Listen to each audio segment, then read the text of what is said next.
Finally! The Great One! What? Great one. Finally! The other one is back!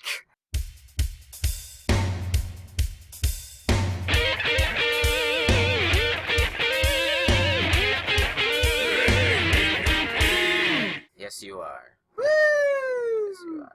I am no longer ill nor snowed in, so let's get this show on the road. Or any other made-up excuse you can come up with. I could have made you sick. I made my girlfriend sick, so I was highly contagious. So there you go. I kept you alive and well. You're welcome. The one show, remember, I was sick, and I did not tell you not to show up. I possibly infected you, which I didn't, because you weren't sick for a few weeks till after. Exactly. So it just incubated, made me worse. Maybe. That's actually possible. Transformed itself into a deadlier version of what I was with. Oh, well, but we're back! Yes. Look at this. Tag Full show team. today. Full show today. Full show. Big show. Lots Sultans of Smooth back in your ears. Garry has a lot of Toy Fair news, which I forgot happened. Totally forgot, actually. Spoiler, I wasn't there, but I spent a lot of time reading about it. Well, that's good. Yeah. I will be doing new books solo, because Gary's got, I don't know, a lot. Pages of stuff. Yeah. So, get right down to it. This was another week for big number ones. Oh yeah, Point Now, Marvel News, or... But actual number ones. Oh yeah. And other publishers. Everyone was releasing number ones this week, again. Which, it's getting a little... I don't want to say tedious, because new books are good. But technically, every week there are new books. Many. The numbering is getting... It's too many. Yeah. Do they really matter, though? New books? No, the numbers on the books anymore. Do they really... I don't think they matter at all. Yeah. I think eventually we're going to get to the point where we're, they're going to be on there as decoration more so than anything. Yeah. Anywho's, so I read 2 new books. One from Marvel and one from Boom Studios, actually. I was going to go... can't wait to hear what that Boom one is. I was going to go Dark Horse, but I didn't. I just had to go Boom this week. Let's start with the mediocre book. That could go either way, really. No, it can't. No, it can't. That's the Boom Studios book, which was just a one-shot. Thank God.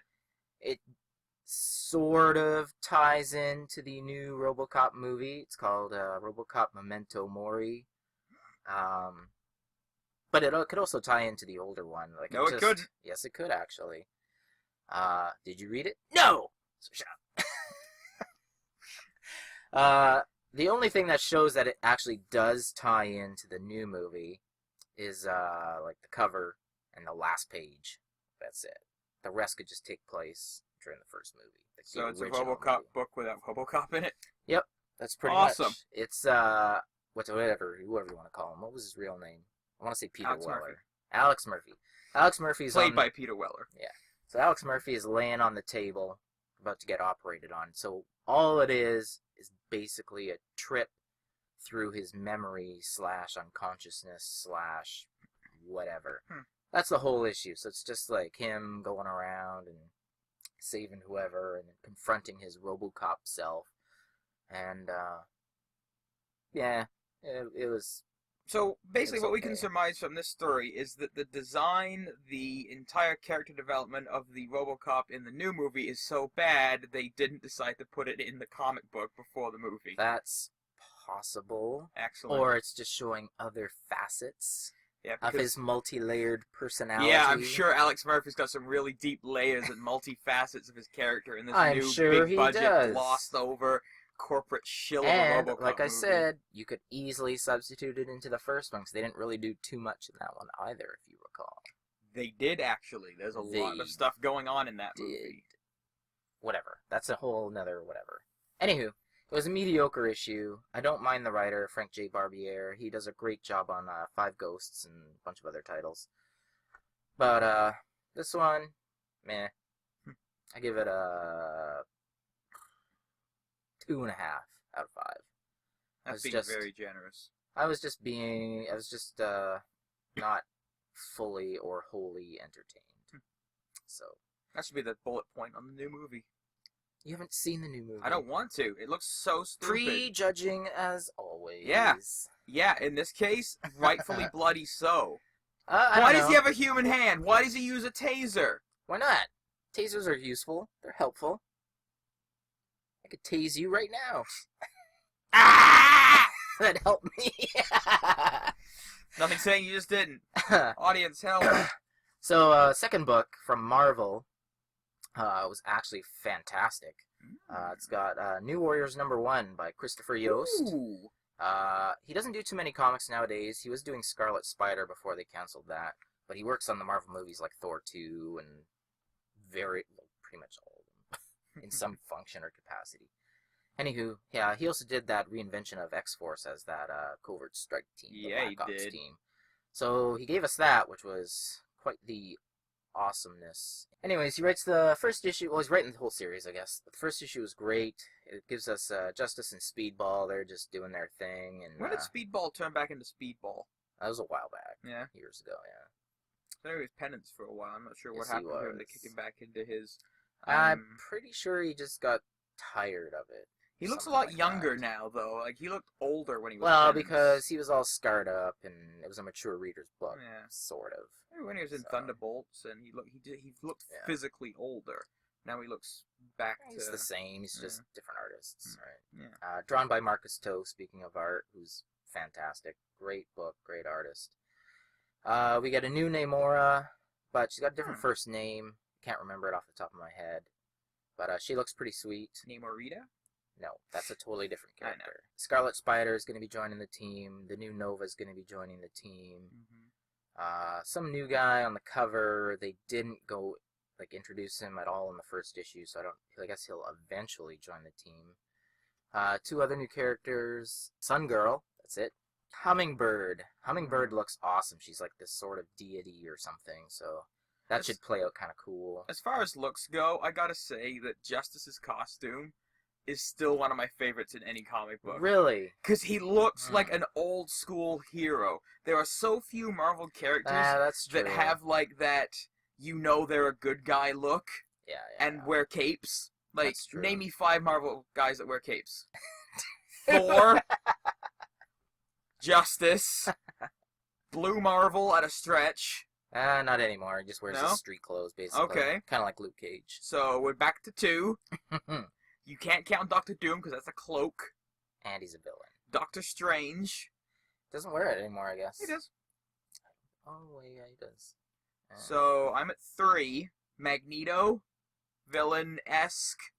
Yeah. There are so few Marvel guys, prominent Marvel guys, that wear capes, and this True. guy has like an old school 50s styled superhero costume, like Hyperion's old costume, the red and Yeah. yellow. You can tell that's a superhero costume, Yeah. and that's why I like Justice's costume. So, big villain in this book, High Evolutionary. Not a spoiler because he's on the very first page of the book. So, Interesting. I never really saw him as a villain. he's been a villain most of his career, and I'm not sure exactly what his motivations are. Basically, the book was just an introductory issue, but as an introductory issue, it's very well done. Unlike Invaders #1, You were not happy with that. that book, when you compare the two, it's like apples and oranges. New Warriors, I gave it a 4.5 today on my blog out of 5. It was fantastic. What the heck, it'd probably get a 5. I don't find anything wrong with it. Nice. Everything's dead on, their characterizations, everything. I like Scarlet Spider now. I'd never read him before, but he seems pretty cool. Yeah, the only Scarlet Spider stuff I've ever read was in that minimum clonage stuff. So, I'm looking forward to the rest of the series. I'm definitely going to check out #2. See, this is where it differs, because I really want to read #2, where Invaders, I didn't care if I did or not. So, I'm actually thinking of dropping Invaders and buying New Warriors now instead. So, that's how much I liked it. That's it for new books this week. I got 2 trade reviews that I said I would do last week.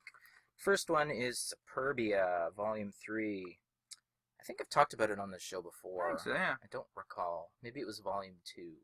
Grace Randolph, huh? Yes. Yeah, Grace Randolph writes it, and Russell Dowderman is the artist on it. It's kind of a cool last name. Yeah, it's kind of cool. It's decent. If you've been reading it all along, monthly, you will have no problems with this book. If you buy it in trade paperback form like I do, it is probably the least new reader friendly book on the face of the planet. Because there's such a big space between trades, at least 8 or 9 months, that's a long gap to go without having any sort of, like, maybe a recap page, or even making the issues like, hey, this person is called whatever, and you just don't know the here's characters, kind of what's going the on. situation. And so when I started it out, I'm like totally lost. Yes, I recognize them, but I don't remember what happened in the previous volume, and it picks right up, like no time has passed. So basically, I'm finding that with a lot of DC issues. Like, there's no recap page at the front, and DC's like, oh, we want to give more bang for the buck on the stories, but, well, you know, I don't think that extra page is going to cost you that much, so toss me in a recap. Exactly. That's the thing. The recap page, you don't have to pay a writer and artist either, because it's just a recap page. Yeah. So this trade paperback, it could have used a recap page, or at least, because they were all single issues at some point, they should have been more introductory friendly. Like, what if I wanted to pick up issue 13 or something, right? Friend told me to try it out. I go pick up 13. No idea what's going on, right? Or issue 15 or something like that. No way right? to know what's going on. Exactly. Unless you started at the beginning. Now, eventually, I recalled most of it, and then the book turned out not too bad. But I shouldn't have to read literally about 50% of this book to finally understand and know what is going on. Yeah. So that was actually utterly terrible about it. Like, I can't recommend this book to anybody. Unless you have volumes 1 and 2 on standby. Unless you're going to read them all concurrently or read it monthly, you're just going to be so lost. It's unreal. It is that'd be a lesson, editors. Recap terribly unreader friendly. Good story and good art overall, but a terrible way to get into it. So I have to give it only maybe a 2 out of 5. If they had done a previously in page, it might have been better. Yeah. Because then at least I'm like, oh yeah, that's what they're doing. Yeah. And oh yeah, that's his name and her name and whatever. Just, major beats of the story. Exactly. Just something. So, 2 out of 5 for Supurbia Volume 3. It's got to get better if you're going to do a 4th volume collected edition. So, another one, Fatale Volume 4 or Book 4, Pray for Rain. A similar case could be made for Fatale, but it is a little more reader friendly. You don't need to really know what is going on in the previous volumes to really get this one, because this one's sort of self-contained. Yet, if you read 1 through 3, you do get the bigger picture. So this book stars our familiar heroine, or whatever you want to call her, Josephine. She's lost her memory, so she's just hanging out with these rockers in Seattle, and raining all the time, because it's Seattle, of course. And it's raining coffee and stuff goes down. Those people that have been chasing her throughout the previous 3 volumes are still chasing her. It's hard to explain Fatale if you've never read Fatale. It's a horror noir book, so it's very unique. But the thing with Josephine, everyone falls in love with her. Everyone likes her. She's got some sort of mystical do-whammy on her or whatever. I believe that's called being an attractive lady. It's more so than that. Because not maybe near the end, but towards the end, they are filming a music video with her as the star, and she's kind of like go-go dancing on the stage or whatever. It's just supposed to be just her, but the extras are down below. And then because she's got this thing about her, they all just start having like a full-out orgy, and people are getting violent over her because the men all feel they have a claim on her. And what you're saying is this is not a kid's book. No, it's not a kid's book at all. But it's fantastic. If you like Ed Brubaker or Sean Phillips from any of their previous work, you got to get it. Fatale, Volume 1, 2, 3, 4. It's great stuff. Volume 4 is fantastic. Definitely a 5 out of 5. A little bit more reader-friendly than Supurbia, but again, it's not written for the new reader. That's the specific of it. You don't pick up Fatale at issue 21 and just start reading. It's for the long-time reader, and that was built that way. So it's a bit different. So 5 out of 5 Fatale, 2 out of 5 Supurbia. Two ends of the spectrum. Yeah. So, we have a little bit of comic news, or do you have your, what do you call that thing now? The Brow Razor? That's it. Sounds like a good, nice ale. Sounds like a nice, good, hearty, stout beer. My Brow Razor, though, was from last week's Avengers number 26, the new Adaptoids that showed up, and just that whole universe, multiple Avenger cross-spanning thing, where we have, like, dark versions of the Avengers fighting these new Adaptoids that Ames created, using the DNA of the 616 heroes when they were knocked out in Peru, I think it was. Yeah. Just, like, there's an opening shot in that book of them, like, pulling out their DNA from their bone marrow when they were unconscious. And then just these new Adaptoids and just some of the cool designs that they made for the new Adaptoids, like combinations of Thor, Spider-Man, and Cap, and Iron Man, and just the cool designs on them, and then the evolution they go through. It was kind of cool to see. I've always liked the Adaptoids, so I enjoyed that. That's cool. Yeah, a little wee bit of comic news from the week. I have one item. All right. Well, I'm going to start us off then. All right. The DC solicits dropped. We have our some new info about the new 52 Futures End. Actually, yeah. Ongoing mini or whatever the hell it's going to be. It's that weekly. Yeah. 52. Is that the second weekly they're doing? Yeah. Okay. Second or third weekly, whatever. Yeah. So it's looks like it could be a multiverse type war because there's apparently a war with another Earth. We don't know if it's Earth 2 or Earth 3 or whatever. But looks like Grifter is making a comeback. Yeah. Who cares? Everyone. Every Wildstorm character that had their own series has been canceled. So why they keep because they put right, the worst possible teams on those books. Why not at least give us that Wildcats book and just see if that sticks? Yeah, that was the argument online. Like, so. But again, you need a good team on it. Right? DC's books have been very team focused. Yeah. You've got a team there sitting there just gathering dust. Why not dust them off and bring us a Wildcat series? Maybe that'll happen out of this Future's End. But I'm looking forward to it because we've got our new 52 Beyond. Batman Beyond debuting, which I'm kind of psyched for that. Yeah. Other than that, I'm not too thrilled about the weeklies that are coming up. Ever since 52, the quality of the weeklies have gone downhill. Yes. Actually, it looks like they'll be better than the regular titles, though. With all the Eternal is the on only them. one I'm kind of interested in. Yeah. Because, it's Scott Snyder. Yeah. So that guy could write a phone book out, and I'd probably pick it up. Gail Simone is jumping onto a Savage Wolverine arc. One issue. It's a one-issue book. That was a story arc. No. One issue? Just I'll still one issue. buy it. I'll still buy it. It's Gail Simone writing Wolverine. I'm okay with that. After a 10-year hiatus from Marvel. And maybe that'll lead to some other stuff. Maybe she's a little who knows? iffy about DC canceling all of her books and firing her and rehiring her all this couple of years. And that was in the new Marvel solicits that were released yesterday. As well as, surprisingly, after an 11-year hiatus, Doug Mensch co-writing Thunderbolts with Charles Soule. Cool. So I think maybe Charles Soule's a little overextended, so... A little bit. He's got a lot of books going on at both companies Plus right now. a law career. Yeah. Like, so. Dial it back a little there, Charles.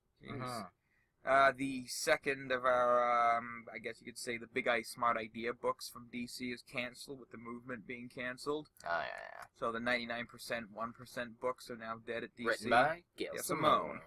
Yeah. So how many books is that of hers that have been canceled now? I don't know. Lots. Yeah.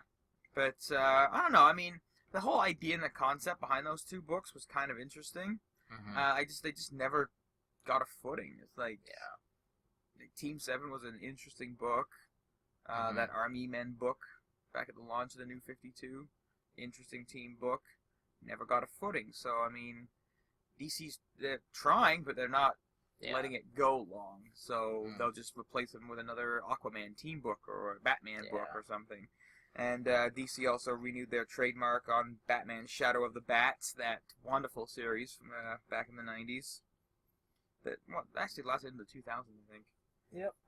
If they want to keep it, they have to use it. So it could be a new digital. It's for digital and print. So Yeah. maybe they're just holding that close in case another book fails, and they can just throw out another bat book. Possibly. I have the Return of Caliber comics. If anyone remembers the '90s at all, Caliber was one of the hugest independent publishers at the time with their Negative Burn anthology, and Warren Ellis wrote for them, Alan Moore wrote for them. Wow. Anybody who was anybody wrote for Caliber Comics. And most of them now, people who were there, they write for Image or Dark Horse or IDW nowadays. But Caliber's coming back, and should be pretty cool, hopefully, if they can get the same level of talent.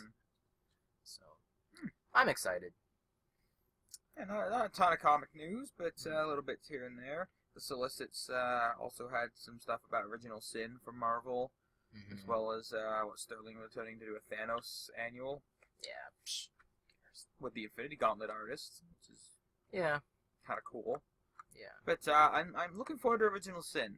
I'm every time I see a little bit more and more about that series, I get more and more excited about it.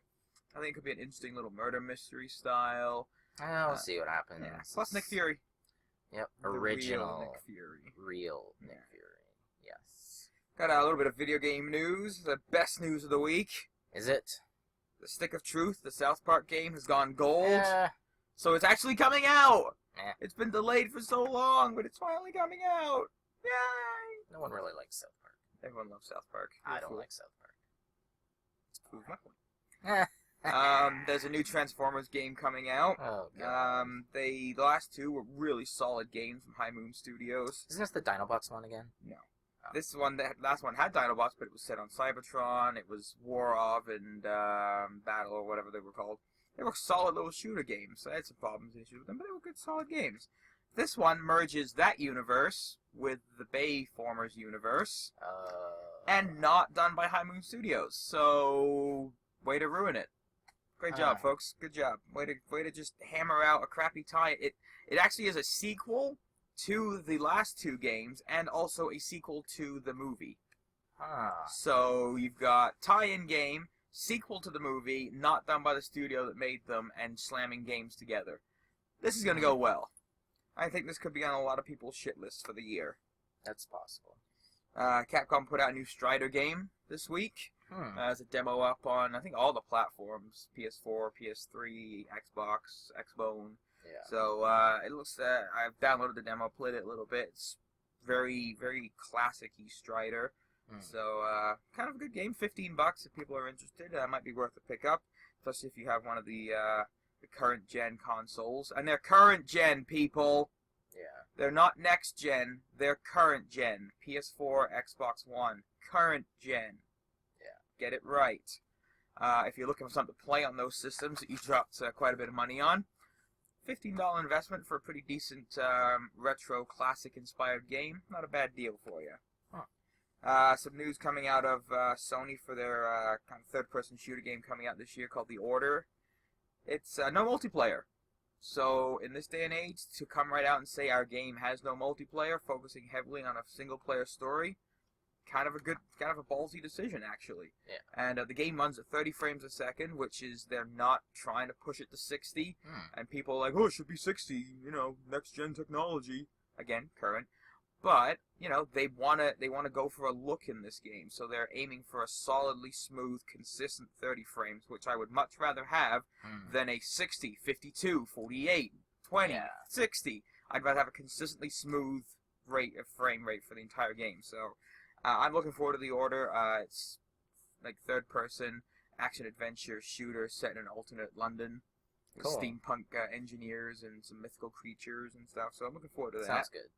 Irrational Games is closing up shop. Ken Levine's studio that made BioShock and BioShock Infinite. Really? They're closing their doors. Ken Levine said he's moving on to do smaller, narrative-driven games that are digital releases only.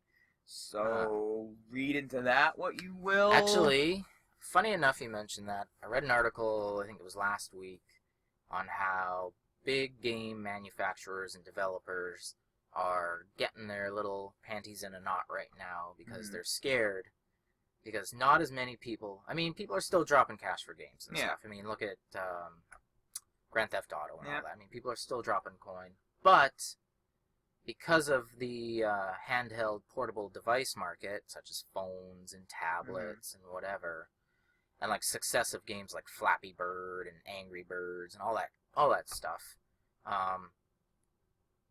people are playing simplistic, tiny little games more often than they're playing 60, 80-hour RPGs. And your full-fledged console games. And when they do, they don't, put as much time into them, and they sell them back and trade them in. Now, right now, I was told the other day, because you've heard of Flappy Bird? Oh, yeah. So he took that game down, right? Yeah. It's no longer available. Yeah. So I thought I'll grab it before he gets rid of it, right? So I put it on my tablet.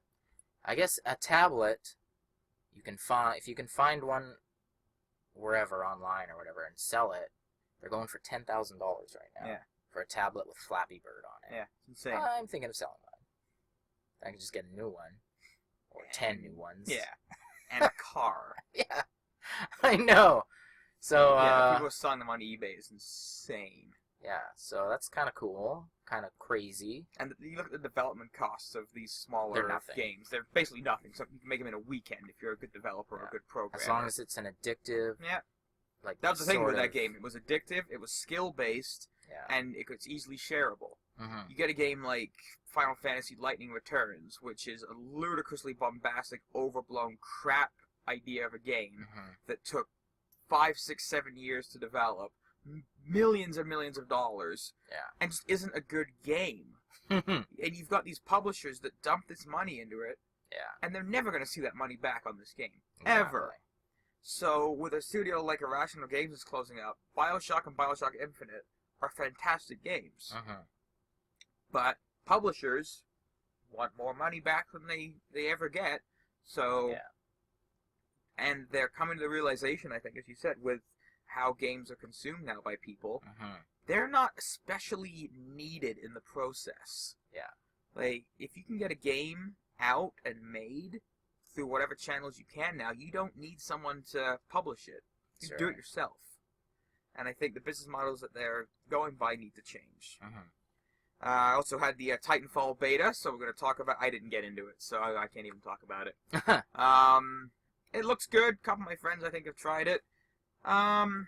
It's a nice twist on a militaristic shooter, because you have... Oh, another shooter. Yeah, you have ground battles, like first-person shooter stuff, but you also have third-person or first-person mech-style battles. Oh, yeah.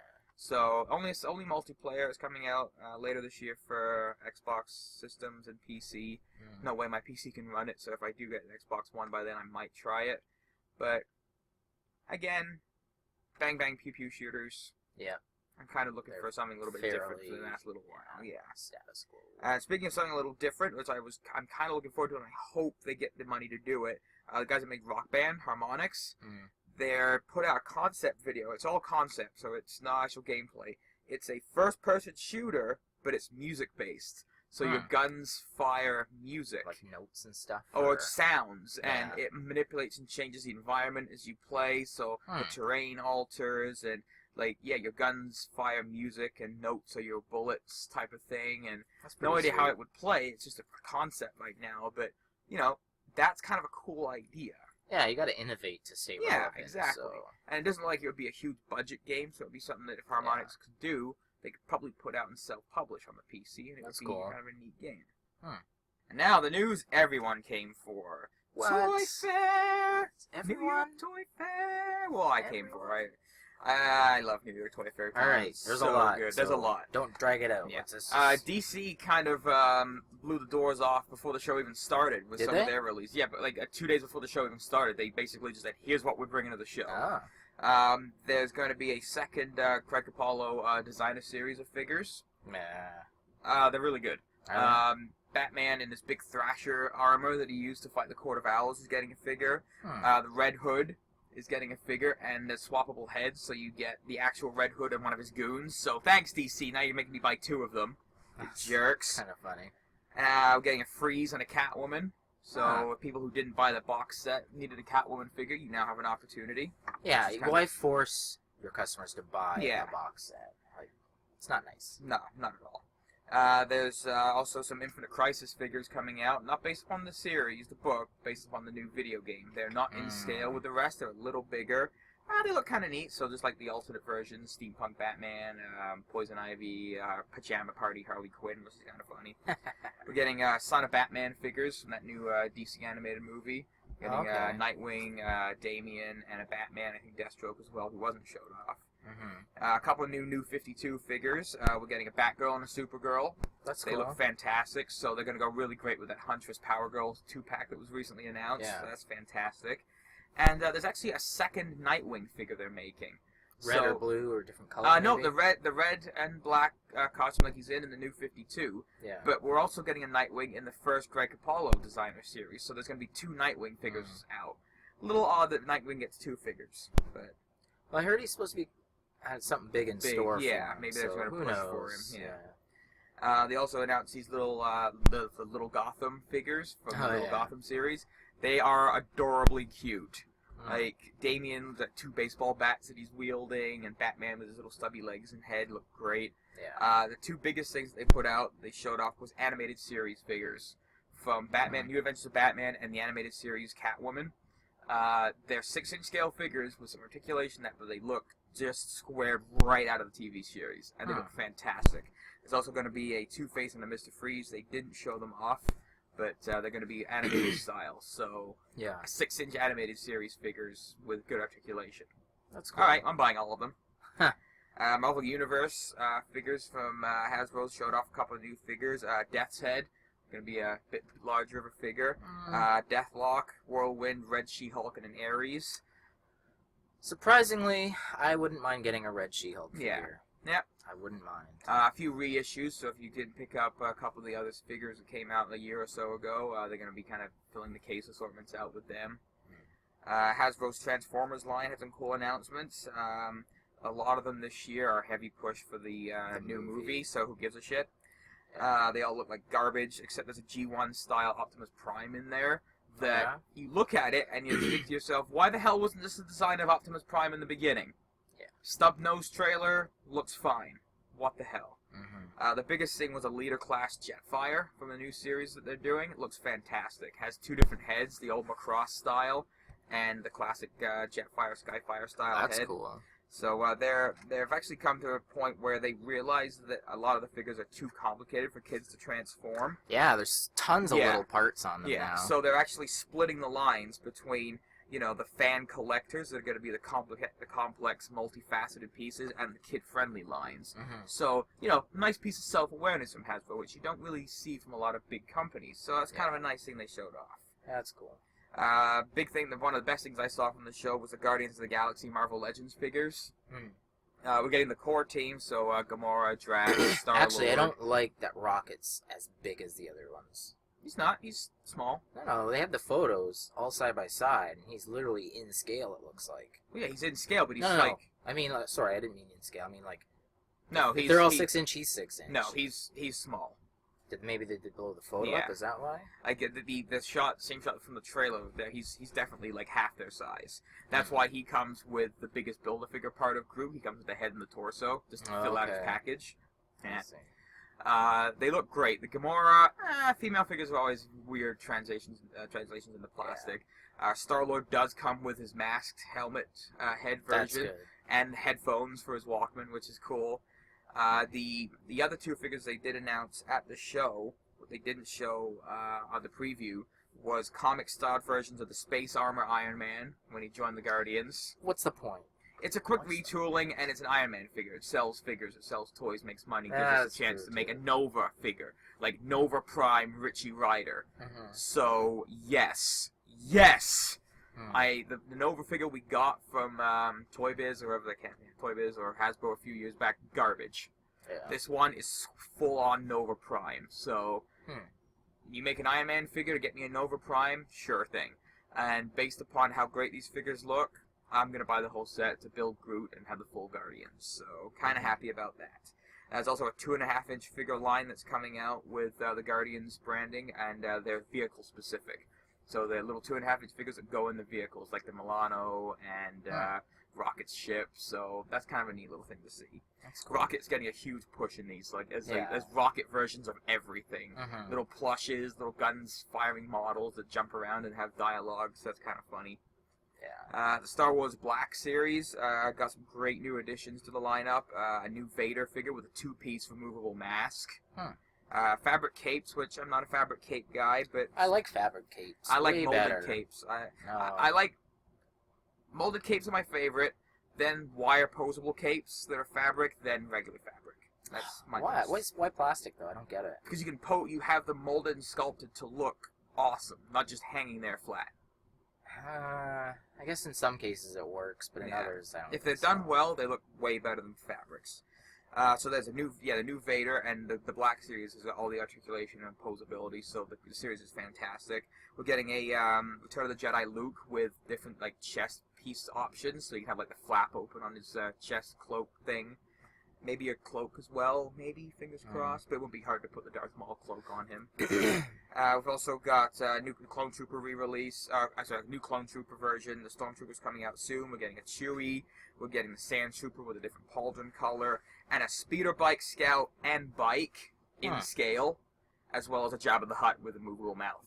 That's cool. So, yeah, that actually got my choice for the best line of the entire show. The entire series of figures of the Star Wars Black series, the 6-inch figures are great, because most of the Star Wars figures in the 3 3/4 scale kind of suck. So yeah, the Star Wars Black series 6-inch, best series of figures of the entire show. Most of the other ones, meh. Big news out of NECA. They're doing more Kenner and comic-style Predators. They're doing a redeco of a Predator in the 8-bit color scheme to go along with the Robocop, Freddy, and Jason figures, which are just fantastic. Yeah. We're getting a new Elder Predator from Predator 2 with better articulation, a new sculpt, and all new accessories in that.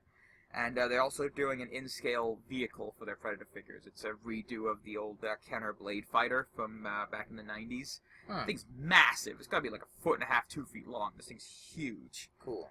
They showed off their more Pacific Rim figures, the deluxe kaiju sets, so they're like 1.5 times bigger than the original releases, so they look way better when compared to the Jaegers. Oh, yeah. It's kind of great.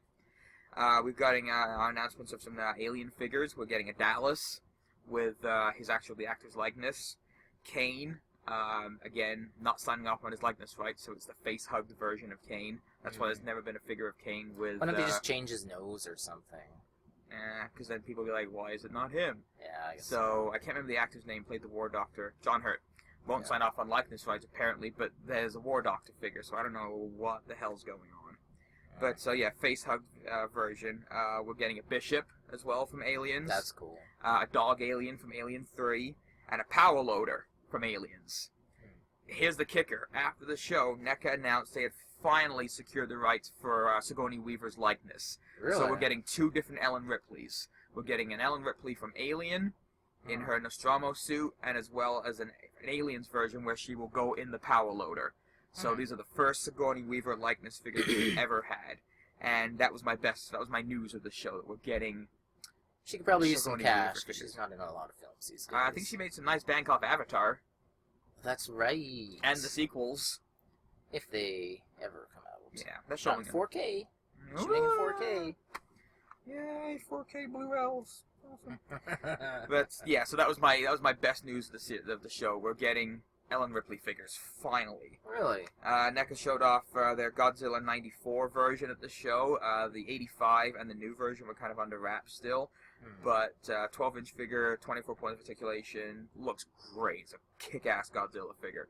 Price point will probably be a little bit better than the Monster Arts figures from Monster Arts, because they're a little smaller, but they're great. But $90 is a little much to pay. Yeah.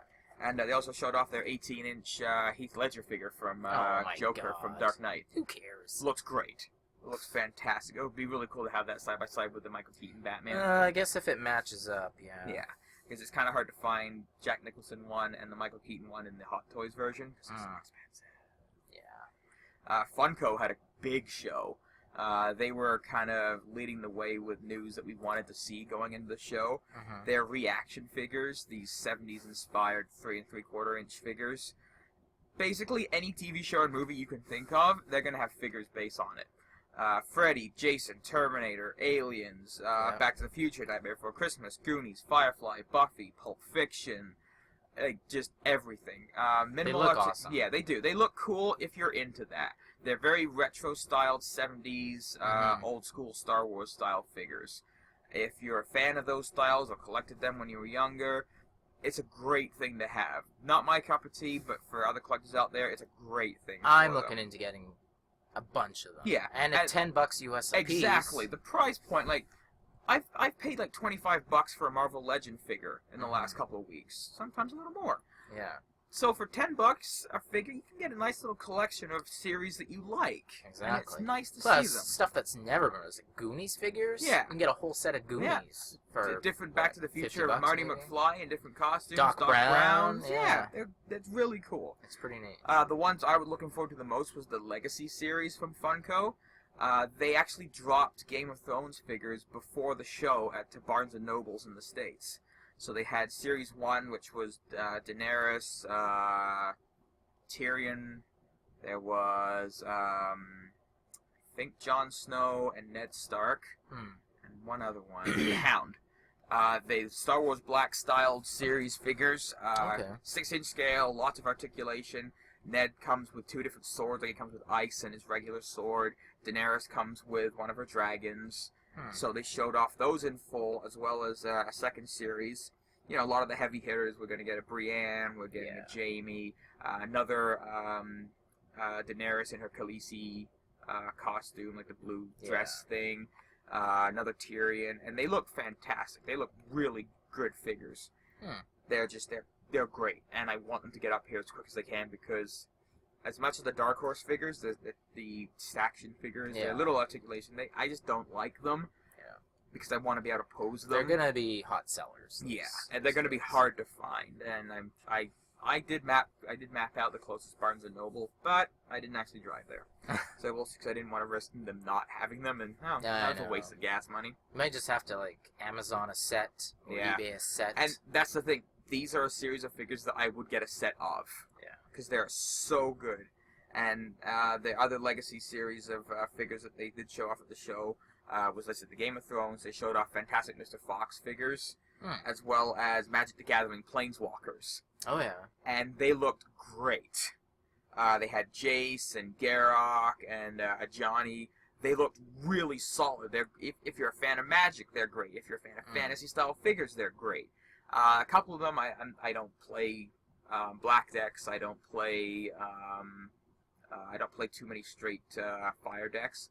But, you know, I might pick up an Ajani or a Garrick because I like white-green decks. So they're great figures. So if you like Magic, that's a cool thing for you to be able to pick up these actual Planeswalkers. There are still some reveals that Funko didn't drop on us, like the Firefly and Rocketeer Legacy lines. They are supposedly still coming out. Maybe they weren't ready for the show, likeness, whatever. But 6-inch scale, heavy articulation, Firefly and Rocketeer figures are still coming. There are Funko Pop figures, which Geoff has a few of here in the office. Tons of them showed off again. They're one of their most popular sellers, I think. I think it's their biggest seller. Their popularity, their price point, and their multiple lines have probably given them the capital to go after. They have everything. Oh yeah, Disney. Yeah, they showed off. They showed Hasbro. off some more, some Finding Nemo stuff, some Lion King figures, Buffy, Guardians of the Galaxy, Ghostbusters, Back to the Future, Kill Bill, Roger Rabbit, Magic the Gathering as well, and Arrested Development. Yeah, I've seen those. Like a Tobias Funke in blue. That's cool. Holy crap, pretty awesome. Funko is really stepping up their game. They always have a great presence at the show. And they were probably my favorites creators of the show. They put out a lot of great stuff, and they're doing so well. Yeah. Mattel showed off kind of their last hurrah for the DCU figures that they've been doing the last few years. They're doing an homage to the Superpowers line, which is 30 years old this year. So they're doing the kind of Silver Age versions of Superman, Batman, Wonder Woman. Also, Mixless Pitlick, Green Lantern as the Riddler. There's like a weird Superpowers repaint and a gold Superman. There's a Calabac that's the Build-A-Figure. But the coolest thing is, they're on oversized Superpowers cards, like from the old school figures, like how they were 3 3/4. These are the 6-inch, but the card style is the same. So if you were a Superpowers collector back in the day, something cool for you to look out for here. That's neat. Dark Horse again showed off some of their Game of Thrones Series 2 and 3 statue figure things. They look a lot better than the Series 1 figures did. Yeah. They're posed statue types. The Ned looks great. The Jaime Lannister one looks fantastic in his armor, his Kingsguard armor. Yeah. If there's one I get, it'll probably be that one. Diamond Select showed off their 24-inch Stay Puft Marshmallow Man bank, which I just got the Mini-Mates for Legos, so I'm probably going to pick up that bank. We're getting Godzilla Mini-Mates. That's cool. So like a box set of Godzilla Mini-Mates and some monsters. We're getting Kill Bill, Pulp Fiction, and Sin City Mini-Mate box sets. So that's kind of awesome. Some Jen Silent Bob Strike Back Mini-Mates and Select figures with a Connect base. I like it. I'm probably going to get a few of them. And they showed off the Best of Marvel Mini-Mates Series 3. Getting a Luke Cage Iron Fist, like a modern Luke Cage, with some different swappable outfit pieces, and still a green costume Iron Fist with some swap out pieces. I'm hoping maybe there'll be a white chest or white costume version. It'd be kind of nice. A new Extremis Iron Man color deco with a Grey Hulk transforming figure of Banner. We're getting a new re-release of the Marvel Now cap with the Spider-Sense Spidey, which the Spider-Sense Spidey was a hard one to track down, so kind of nice we're getting another shot at it. Yeah. And a new Ant-Man and Hawkeye 2-pack where it's a slimmed down remodel of Hawkeye. The first one that came out was way too blocky and heavy and bulky for a Hawkeye figure. This one has been slimmed down, so that's kind of nice. And Lego's putting out some cool sets, like this big, huge pirate ship from the Lego movie, as well as Ecto-1. So buying it to go put my Mini-Mates in with a 24-inch marshmallow bank. That'd be pretty be a great little display piece. And Square Enix, I have one Square Enix figure. I got it for like $15. It was my Raiden figure, but they showed off a lot of cool things at the show. Some more DC versions of their characters, or their interpretation of DC characters. Showed off some Robocop stuff. The classic Robocop looks really cool. But they showed off, for me, my favorite single figure of the entire show was a Watchman Rorschach figure from Square Enix. So it's decent, really nicely sized. It's got multiple heads, hands, accessory pieces. It's got accessory like pieces for his trench coat, and like, yep, I will pay $75 for that figure when it comes out. It looks more comic inspired than movie inspired. Yeah. And Mattel's Watchmen comic figures are not good. This one looks great. So that was my single favorite figure that I saw at the show. But you are a Watchmen fan. Exactly. So that's why it was my favorite figure. There were other really, really great figures. A lot of the DC stuff almost got it. But for me, it was that figure. And just after the show, the DC solicits dropped, which we talked about earlier. And they had a couple of new figures in there as well. We're getting an Orion from the new 52 with his the little harness war belt thing and his flip-up helmet. And he may have a swappable head as well. Original solicits from previews for that figure had him with a swappable head. And New Earth 2 figures of the original Batman, original Superman, and Hawkgirl get a release in together. So not the newer version of Batman, but the original Earth 52 Batman that died in issue 1. And so a lot of great toy news. It was fun. That was every hour or so, hitting refresh on my multiple browser pages to see what new had popped up, and scanning through hundreds and hundreds of photos. And I want to go to the show. I really do. Maybe next year. Maybe next year. I don't know what hoops you got to jump through, but I would like to go. Okay. So moving on to TV, movies, internet in general. Everything in general, I guess. I got. Did you watch the Brit Awards last night? Probably not. No. So, if you don't know, the Brit Awards are like the Grammys, right? The British Grammys. Grammys. Yeah, the Grammys. I don't know why no one's done that yet. Yeah. Or maybe. Speaking of funny names, did you see what Nova called Beta Ray Bill? Yes. Kind of awesome. Thorzy? It's okay. Thorzy. So, the one thing there was one thing I found surprising last night about them. So, best album went to Arctic Monkeys, best group went to Arctic Monkeys, best female went to Ellie Goulding, which was good. So it's not like Beyonce's not going to win because she's the U.S. performer, right? So I'm glad there's none of the U.S. winners. But best male solo artist, so best dude of the year, David Bowie. Wow. Yeah, a little surprising. You know that album he put out, whatever it was Yeah. called, I can't recall. Didn't get a lot of traction stateside, but it was huge. It got a little overseas. bit. It got a little bit, but Yeah, I don't know. It just good for him. it didn't really click with me. But Yeah. still, wow, Bowie.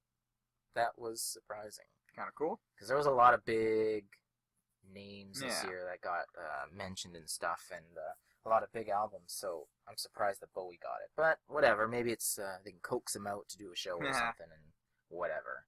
Did you see the Guardians of the Galaxy trailer? Only about 13 times or so already. It's pretty awesome. Yeah. No punches pulled here. We're going all out. I love it. It looked like a combination of Firefly and Farscape, and we got Just these, everything. You got aliens that like Cantina scene in that jail where it's like Yeah. these are aliens. These are aliens. And Mhm. just I like the balance between the humor and the serious tone of it. Me too. It's kind of like Iron Man / Avengers Yeah. / whatever. I mean, I know some people are complaining that they're just going to turn Quill into an Tony Iron Man Stark, analogy. yeah. But, you know, I mean, there have been multiple interpretations of Quill over the years. Yeah. Yeah. I mean, characters do change and develop, so... No, that's true. Yeah. And you know what? They probably had to make it just a little bit more audience friendly. That's Yeah. all. I mean, So, let's look at the lineup of this movie. he's If you not don't... that far off character. Yeah. So. If you look at the rest of the other characters that he's playing with in that film, you need someone the audience can really latch onto Yeah. in order to... Intergalactic Assassin. She resonates with me. Yep. Talking anthropomorphic raccoon creature. Yep. Yeah. Like, you need a character that the audience can latch on to go with through Yeah, this exactly. story. Otherwise, It's not going to do it wouldn't well. work. Because No. let's be honest, this is a risk for Marvel. Like, It's their biggest risk so Thor far. was arguably a risk when they first did it, just because of the content and the mythology behind that. Yeah. But this is like 10 times further than that. Yeah. Science fiction films in the last, let's say, 10, 15 years have not had an easy way of it Mhm. at the cinema. And this looks like all of some of the really best parts of some of the best sci-fi. Yeah. Like I said, Farscape, some Fireflies, Star Wars in there as well. Mhm. And, you know, balance that out with some cool, funny moments. John C. Reilly looked really good. And we've got some little Marvel hints here and there. Yeah. Like, actually name-dropping Xandar without going into the Nova Corps. So, like, if you know who that is, you know. Well, they do that in every movie, though, right? Yeah, So and it's great. Like, it's getting people who might not necessarily want to go see this type of movie or know anything about the Guardians. Yeah. The comedy and the humor kind of latches and resonates with them, but then you've got all the other great stuff, which Marvel is so good at doing for the long-time fans. And I love the designs and the costumes. I do wish that Gamora had her, or Gamora, however you pronounce it. Yeah. I always called her Gamora. Gamora. Yeah. Gamera is a Godzilla villain. I think that's why I call her Gamora. I do miss her eye design. I don't know why they decided not to do that. Drax looks friggin' amazing. It looks better than I thought it would be. Yeah.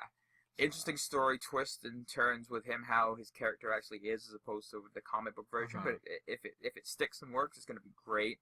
Yeah. I love the music that plays out in the trailer. Star-Lord's mask, that one scene where he's kind of like on the planet and that big windstorm's blowing at him. He's got the mask and the trench coat going.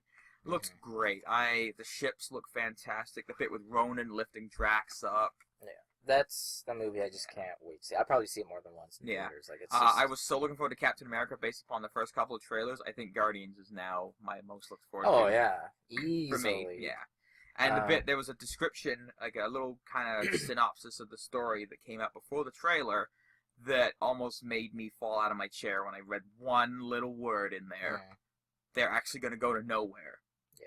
Like, we're actually going to have, in this movie, the decapitated head of a dead Celestial. Yeah. So, if you want to talk about how the hell... Unless they change it. No, it's specifically mentioned in there that that's what it is. Oh, okay. It is the lopped off head of a Celestial. And, like, that's where thhere it's going to be, like, their base, their hangout, or, like, just Sad a thing cantina is, style. why isn't Bendis utilizing any of this stuff? Yeah, because he wants to go his own way.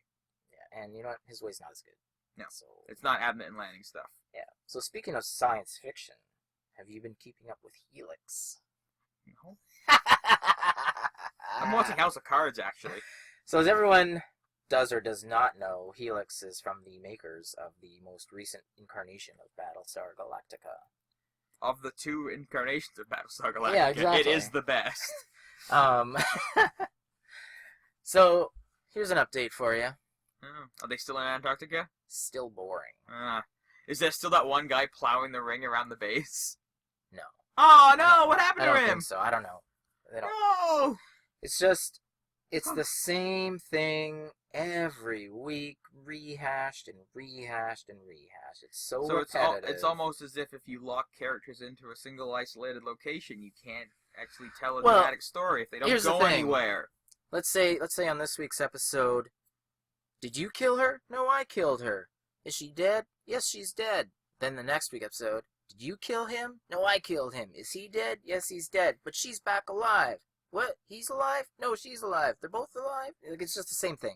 Over and over and over. Did you cure the virus? No, the virus is something different. What's the virus now? Oh, it morphed into this. Oh, wait. It's actually an earlier version of this. And then it morphed into... Like, just, it's too much. It's too boring. It's too repetitive. It's just... Yeah, I watched the first 2, and I'm like, I don't care a single thing about these characters. Yeah. Like I said, the only guy I cared about was that guy in the snowplow during the concentric rings around the base. The characters are not that likable. The music for the show is terrible. It's just not a lot of good in that show, man. Like, it's not good. Which is the exact opposite of House of Cards, which I got 1 episode left on season 1. Holy crap, this is a good show. Yes. Which also ties into my final point that I wanted to bring up. Oh, maybe second final. Our Fantastic Forecast kind of got announced. One of the girls from House of Cards, Rooney Mara's older sister, is going to be our... Kate Mara. I thought she was the younger sister. Oh, I thought she was the older. Huh. Anyway. Does a good job in House of Cards. Yeah. And I think she could be a good Sue. Could be. The only one I'm not sold on is Reed, Miles Teller. Yeah, I'm not a chance am I sold on him. Not sold at all. He even looks younger than she does. Yeah. Of all the actors that they screen tested, seriously, that guy got it. Yeah.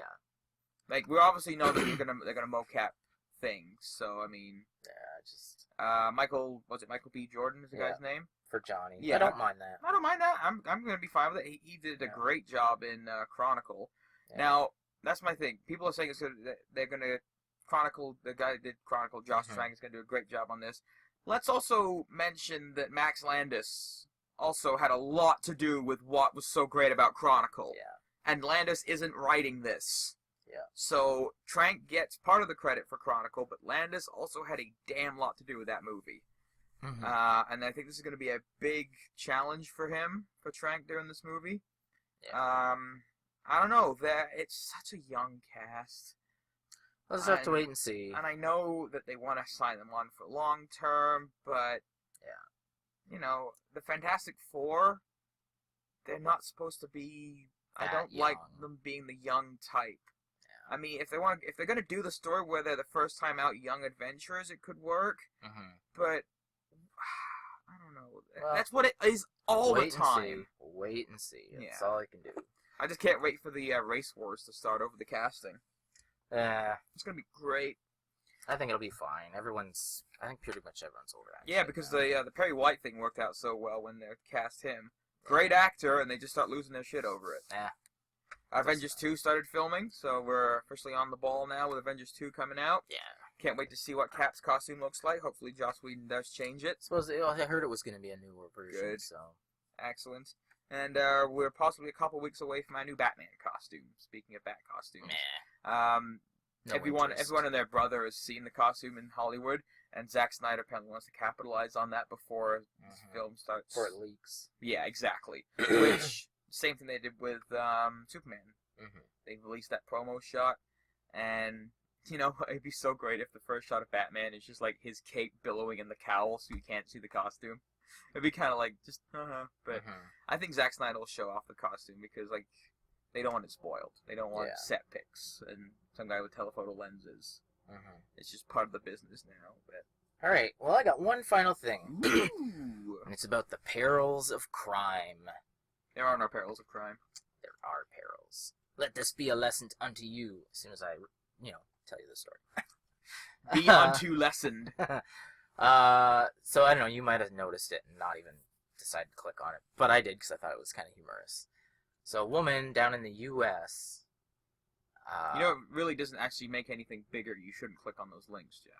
Shut up. A woman down in the U.S., 9 years ago, when VHS was still around, decided to rent a tape called Monster-in-Law, starring Jennifer Lopez. First mistake. So, after a little while, she failed to return the movie. That business has long since disappeared, gone. Like a mom pop But shop. there's an arrest warrant out for her for failing to return that tape. So she went to the police station and turned herself in and had to spend the night in jail. Supposedly there's charges pending. The business does not exist anymore. She probably doesn't even have the tape anymore. How did they... So, 9 years later, you stole a VHS rental tape. How dare you? Jeez. Yes, crime is bad. Stealing is wrong. Maybe that business went out of business because of that one tape. That's the revenue from the Jennifer Lopez movie was the reason they went under. Yeah, the late that capital. fees. The late fees alone would have kept them in business. Plus the re-rentals. That's right. So, Just think of the capital they missed out on. kids, let that be a lesson. Don't Crime steal. doesn't pay. That's right. Crime does Stay not in drugs. pay. Don't do school. Yeah. Wait, Crime what? does not pay. I just thought it was humorous. Yeah. VHS tape. Come on. So that's it for this week. Gary came back in quite a large way. I just came back to say hello. Look at that. See, I can't be sued for that because it wasn't the actual song. All right. Cool. Cool. You changed it. I know. Artistic license. So, check us out on Facebook. We're the Pendulum on Facebook.